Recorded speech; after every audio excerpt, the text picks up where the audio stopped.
Thank you so much for having me. My name's Spencer. Thanks to Helen, Dustin, Keystone Merge, and everybody that helps put this on. I was watching all of the videos on YouTube this past week, and it's incredibly inspiring and encouraging to see like a community of like this being able to champion one another and provide feedback. I'm usually not very nervous when I have a microphone in my hand, but I am actually a little nervous tonight because I'm a bit of a fish out of water because I don't really have anything to pitch to you or sell you on or something, except for this thing, Public Disco Porch, which I guess we'll get to in a second. But I just give a quick background on myself. I am an analytics lead by day. I work for an international bank that kind of works on the interception of credit card authorizations. I worked for a startup for 7 years in Chicago that helped kind of build that piece of technology that when you go and shop in a store and you get a notification on your phone, that little interaction is very valuable to players like Rakuten, Dash, and banks at large. With that comes, instruction to automate, things that are less efficient to be more efficient and use all the open AI keys that you possibly can to build chatbots that basically do all the analytics for you. That's what I spend 5 a.m. to 1 p.m. thinking about. And I'm very familiar with kind of pitching product suites and different sort of iterations and implementations to investors, presidents of a company, even the CEO currently. And I started to build a fancy like pitch deck almost for this. And then it kind of started to feel dystopian and disingenuous. So I scrapped it. And I thought maybe I would just treat this a little bit more as a talk and kind of to give you where I'm at as a person that really believes in this town, in this area of South Central Pennsylvania, and how we can kind of like collaborate with one another and maybe do something a little bit more meaningful than intercepting credit card authorizations and that stuff. So while I don't have anything to really pitch you on or sell you, I do have a band. A rock band nonetheless. And it's out of York, Pennsylvania. And the thing that I have in my life that I think is I'm most equipped to give back to the world is music song. And with that comes this sort of like inherent responsibility or something that to use it well. And in the industry of music, if you start to like kind of like convince yourself that you're an entrepreneur or something, you have to become your own graphic designer. You have to learn how to mix and record your own music. And then you're also a booking agency, all of these things. I could give a whole presentation on how musicians are actually entrepreneurs as well, but that's kind of boring. However, being kind of steeped in the industry of music song, I started to get burnt out and kind of disenfranchised by the self-promotion of it all and the incessant sort of like immediacy and gratification that comes with 30 seconds of a song and Instagram. And I didn't quite know how to combat that because I had no interest in making music that way and still don't have any interest in making music that way. All of the music song that we put together in this project is kind of long form. The records that are meant to listen, with a lyric book, and you kind of lose yourself in a world where we're talking about the land that's you're standing on and the river that we drive over every day that could possibly connect these communities that we live in and actually collaborate with one another. And I think not to get like existential, but like music is becoming this sort of like industry that doesn't really know what to do with itself. All of a sudden, people are going to start going to concerts only knowing 30 seconds of a song. While I don't have much interest in talking about that, I do think that it gives sort of a lens at something we can talk about as a broader community. And with Public Disco Porch, even though it's just a rock band, I started to ask myself, how can I use music to do the things that the songs sing about? Be a good neighbor, take care of the water that we drink, take care of the land and soil that we sow, so that we can have Mark and Val's wine, and like actually grapes that are good. And with that comes, the long form, the sort of like, how do I get people to engage with this thing and the message that I'm trying to share when I'm not going to participate in how many TikTok views am I going to garner with this 30-second reel that I'm going to push for 9 months incessantly. I've landed on two things. One is aesthetic, and two is collaboration forever. And with that, I've kind of partnered this project and our music with local environmental like nonprofits that we believe in. The Watershed Alliance of York, the Lower Susquehanna Riverkeeper, Horn Farm, Lancaster Conservancy. We're doing a show with them in the summer. And then we're also collaborating with as many local businesses as we can. Like there's a public disco porter that you can go drink at Collusion in York, in Lidditz. And all of the proceeds from that beer go back into the river. Ted takes care of, he's our riverkeeper. He takes care of the dam that's kind of messed up right now today. So while that's all good, combating the industry that is kind of filled with self-promotion and immediate gratification, it's like short form content in media. The thing that I'm really struggling with and wanted to reach out to all of you and was excited to come and talk about was how do you play the long game? Right now, I'm kind of obsessed with aesthetic. What I'm talking about is like if you go to our Instagram or if you go see a poster in a cafe, I want the brand recognition to be there for this band because we have a message that we believe in. We have a community of people that we're believing in, and we want to champion that, and we want it to be recognizable. I'm no marketing genius or guru. I'm a technologist that knows how to manipulate a tape machine and some guitars, but yeah, I'm really curious in hearing success stories from you all in like your own disciplines and your own professions and your own sort of like endeavors, like how the term that comes to mind is stickiness or something, or like lapsed membership. I know how to balloon my data to make it look really good to investors to say, wow, we can incentivize these people with a cashback offer kind of stuff. Like that seems like it's still part of that flash in the pan.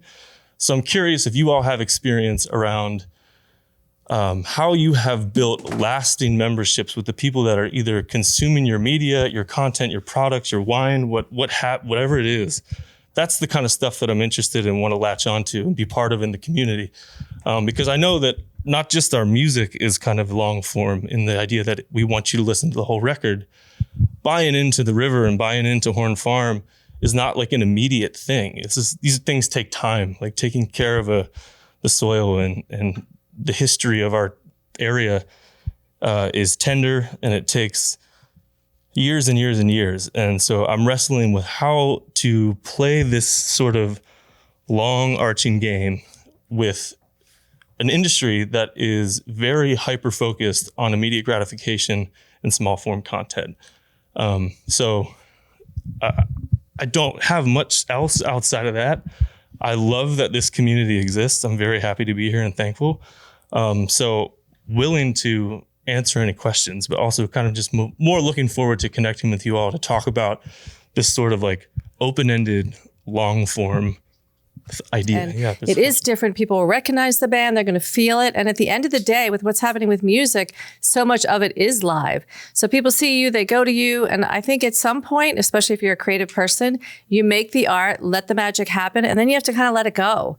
Because the reason you're there is for the passion of the project. And in some ways, you put the work in. It's like trusting it and trusting that it will follow and not be so mired down or like, why I'm doing long and everyone's doing short. Like, don't worry about like fighting the game, do your game, and your uniqueness will find its own niche. That's highly encouraging. I have a follow-up response. Do you think that kind of, I want that to be true, yet even myself, I find myself clicking on like clickbait things that are meant to gain my attention. That frustrates me to no end. So, do you think that is there a particular tool that helps make that connection to a consumer or a person that wants to be part of something like this, that is like, I don't necessarily need to know what fruits are going to be reaped right now, but I'm in it for the long run? So at the heart of ecosystem building and ecosystem maintenance for a group of people who live in a place who want to see it be better, music has always been at the heart of the community. So if you feel in any way that what you're doing is off track at all, it's not. Like if there's any kind of sense of that, it's not. If you feel like floundering, you feel like you're floundering, you're probably going the right way. Especially because you are right. I fight with social media on a daily to get clicks and views, to make money off of Facebook, to make money off of TikTok. And it is draining. And people say, oh, it's not real work. It is. But is it the right kind of work? And is it the kind of work that will yield you the results you want? Still remains to be seen. But you remind me of, and I don't know if you, there's this guy on TikTok. His name is Nick Petrosky, and he is a homesteader. And he's a homesteader who uses Facebook. He's a homesteader who uses TikTok. And he's showing people this homesteading life on a medium that usually people would never ever understand. I would never know what homesteading life if it wasn't for him. So using social media, if you want to divorce yourself from that whole life, I get it. But there are ways to use social media to benefit you and still give your message if you want. If you don't want, though, that's okay too, because you do remind me of being that homestead in the middle of chaos, right? And this chaotic kind of way we consume art that is reactionary, that is not, we don't consume it for pleasure even. We don't even consume it to make our communities better. We just consume it as this kind of vapid kind of, I've got to feel this feeling at the moment. It's very immediate, right? So trusting that you are maintaining a part of the art in staying away from all that is very, very important to realize. You don't have to be, not only do you have to not be a part of it, it's essential that you take that stance and build it and grow upon it, because you are correct. If everyone's doing that, if everyone's doing it, you are eroding a very important part of the artistic culture. You are. And we need people like you who are saying, I see what's happening, but I still find value in long form art. I find value in waiting and producing, and like Mark was talking about, letting your craft literally sit.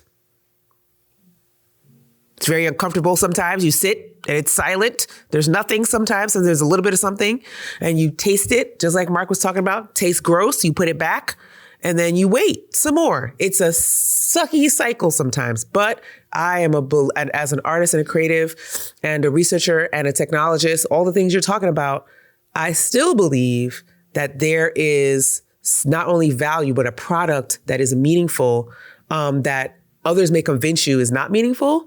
It is meaningful. And the way to get there is not a direct path, but be encouraged that you are on a path that is going to lead to a meaningful place.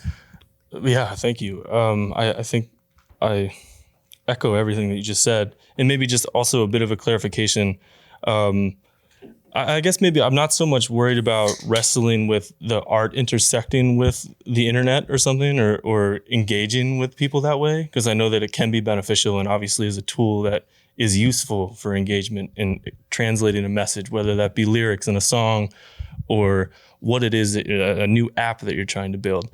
I guess maybe more at the heart of my focus is why I am so kind of hell-bent on obsessing about like the longer narrative is that the current narrative of this area, well, at least where I grew up in New York, was that people kind of couldn't wait to get out. And it's hard to translate how good of a place we have in such small media and content. And as opposed to like just, you have to go to Italy and see that the drive on 83 is equally as good as the drive in Tuscany, in my opinion. But yeah, so I guess I'm not necessarily so hung up on the actual technology of it. I think I'm just looking for tools and success stories from all of you that where you had a noticeable change or improvement, whether that be over a particular amount of time, where you had people that really bought into the thing that you were doing and stayed around. That's the thing that I'm looking for, is the stickiness aspect. So we run a nonprofit called Young Professionals of Color Greater Harrisburg. We're actually on the Next Gen IT partnership with the folks who run this great group as well. And the only two things that I preach to anyone who wants to make an impact, You're from York, you said, around York here. The Central Pennsylvania, we want to get out of here spirit is in Harrisburg too. It's in Lancaster too, and every little tiny place in between these three places. And I'm not from here. I'm from Brooklyn, New York. I was born in Brooklyn, raised in Florida. I came back to Brooklyn, moved to Pennsylvania for grad school, came to Harrisburg because of a dude who I married. But everyone who grew up here wants to get out of here. And watching the beauty of Central Pennsylvania for me has been such a flabbergasting experience as to why people want to get out of here. And so I've made it my personal mission to create a sense of belonging here that is centered on two things: consistency and longevity. So you can't do the work you're talking about without those things, right? You're already here. So that seems like duh. It seems like a duh moment. But what I've been encouraged with from native folks from York and Harrisburg and Lancaster just doing this work is they are the fresh perspective. They are the reason. They are the reason the place is beautiful. They are the ones who understand the flora and fauna of these locales the best. And if it's not for them, place and space doesn't mean much. It doesn't mean anything. This beautiful, gorgeous, it doesn't mean anything if those people aren't here to curate that. So consistency and this idea that you show up regardless seems counterintuitive, but you being a born and raised native of this place, you're the reason why people like me come and stay. I really believe that building community around these kind of initiatives is really key to what you're talking about in the long game. I mean, there is so much noise, and I'm a musician, I'm a community builder, I'm a designer. I appreciate all of the things you're talking about. As a musician, it's like, yeah, there's so much noise to the point where like we decided, we had a band, Jason over there, decided to kind of step back from it because it was just way too overwhelming. But what we really truly believe in is providing opportunities for people to come together to collaborate, which is kind of like what you're talking about. Just creating space for that and inviting people to have that conversation. You might already be doing this, but it would be really interesting, like, are you building community in York? Are you building community throughout the region of musicians, for example? Like we have a really great network of musicians throughout the region. What does that community look like? Can you tap the musicians who are also feeling the same pain, right? Like we're even talking about we do a lot for like in-house here at the Candy Factory to help build community, providing multiple opportunities and places for conversation to address sometimes this very specific thing. Like when you operate in isolation, right? Or in a silo, you really don't get very far. So it's really important to have like face-to-face conversations, exactly what you're doing here, where you're actually in a room with people, which is very different than all online, right? So I just wanted to ask that question. How are you building community? What does that look like throughout the region, inviting people in to have these conversations? Because I really think the power is that one-on-one connection, and that will kind of just snowball from there. Oh, man, do I agree. I actually found Jason's podcast through a friend of mine, To Be Frank. And I still listen to this day. And I mean, collaboration, whether that be like hanging out, drinking a bunch of beer, trying to like come up with some weird noise on a synthesizer, is also very beneficial for like the immediacy of musician to musician. But we really have been trying with this band to not just empower, we don't have that much pull, right? Because we're a local York band, but like outside of just or businesses and organizations that we believe in, I obviously believe in bands and soul singer-songwriters as well. And I've this past winter in Red Lion, which is where I went to high school, we threw like a big curated tribute show to Bonnie Raitt. And I kind of like selected as many musicians as I possibly could that I thought fit a particular aesthetic for that song. And you don't see that many like male cover bands covering the songbook of a female American icon. So it felt sort of novel in that sense, but the whole idea was to lift up other musicians. And then our band was just the backing band. And we said, if you haven't heard the Wild Hymns music, you need to go check it out right away. If you haven't heard Natalie Ness sing, here she is, kind of thing. So yeah, we're trying. It's hard. I mean, doing in real person events is always trickier than, again, just saying like, here's all of us playing a cover song on the internet. To go off of what Anna's saying about like the smaller groups aspect, like you're working within a small town or like a collection of small towns.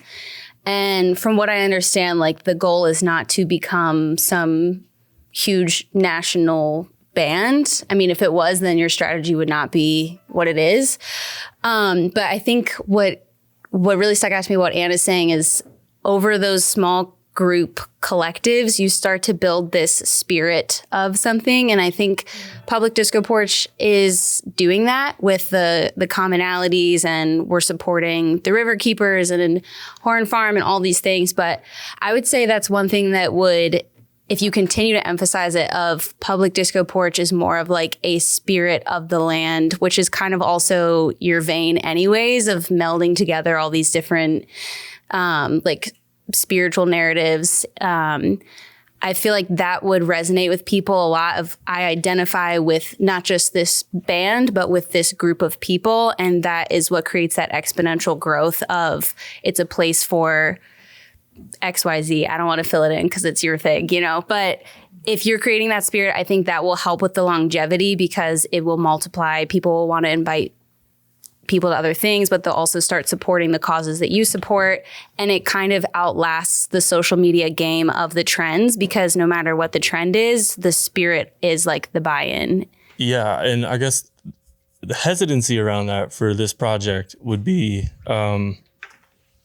like while that is definitely what we're doing, and that's like the spirit that we're trying to charge forth with, aesthetically especially, there is like a hesitancy around there is a deliverable, right? Like the KPI is that we're taking care of the river, we're championing Horde Farm. Like, what does that actually look like? We don't just want to be these people that are like shouting that we need to be doing good stuff. We have to actually deliver. And some of that translates to dollars and then proof. Like I think some of this long game scenario is dependent on people actually seeing change and collaboration between Lancaster and York and Harrisburg and the likes, right? And like how all of these people that were in the environmental world that we initially kind of started with this, we're all doing similar things, but not really working together. So trying to get them under the same roof just to say, you all should know one another. And then we need to measure what it is that we're doing. Is also, I think, one of the struggles that we're just now stepping into. We've got the ball going a little bit. We've aligned the music to the message, but we need maybe guidance or feedback on like how to properly translate that. Do people actually care about dollars? Do they want to see like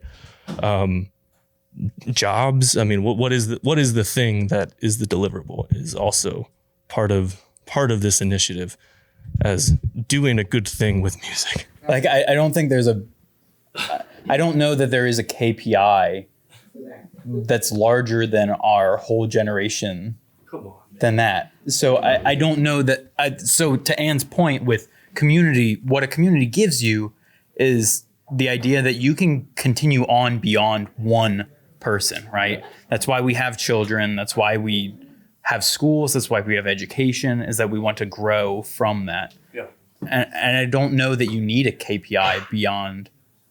I think what you're saying sounds to me that like Instagram it only provides dopamine. It does not provide long-term hope and feelings of satisfaction within your life. Maybe they haven't figured it out. But I think part of it is that, yeah, through community, you aren't going to do it like you're saying by yourself, you know, and like you're doing the right things. Some of it it's just time, and it's hard.